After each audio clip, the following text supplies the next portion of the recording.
It's really something that, for me, I have to protect the American people.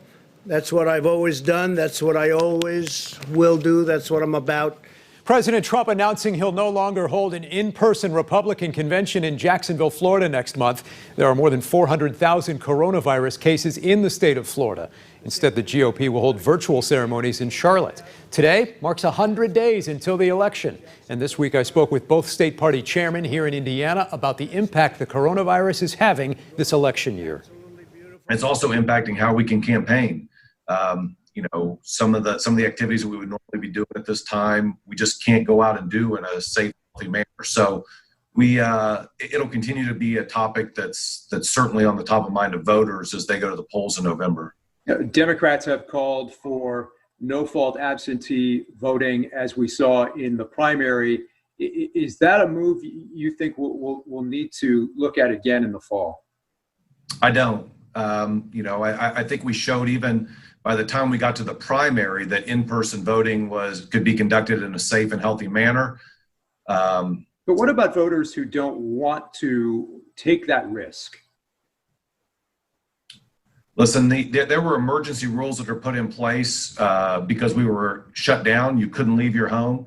That's really a legislative decision. That's not really a matter that should be left up to 4 commissioners at an election commission when it's not a true emergency. And we are past the true emergency. People can go out, live their lives in a safe and healthy manner.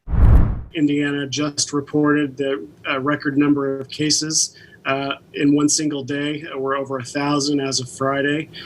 So I think there's a lot of concern from Hoosiers about their ability to vote in person. There were 500,000 people that exercised their right to vote via mail in the primary. Cases are 3 times what they were rather in March, when the Indiana Election Commission officially voted to use no-fault absentee. We're 3 times higher in cases than we were in Indiana on that day, March 25th of this year. So this is a system that works. 500,000 people in Indiana exercised their right to vote that way. We believe that action on it needs to happen now.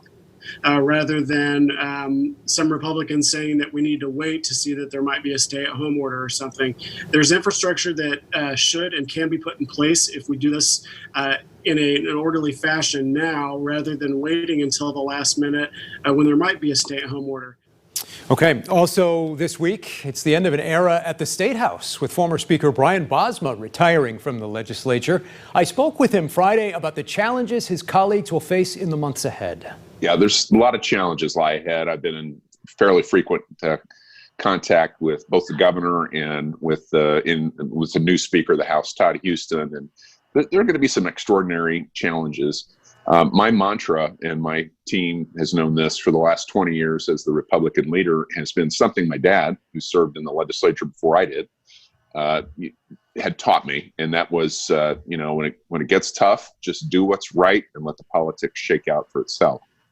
Hopefully, that's exactly what's going to happen, and it'll be difficult times. Fortunately, our state was in tremendous fiscal shape due to strong conservative leadership over the especially last 10 years, and we'll be able to weather the storm better than the vast majority of states. All right, also this coming week, former Congressman John Lewis will be laid to rest. Last week, Indiana Congressman Andre Carson said, "Congress, our nation, and the world has lost an icon. We will never forget the extraordinary life of Representative Lewis, the bravery he displayed, and the values he taught us." We'll be right back.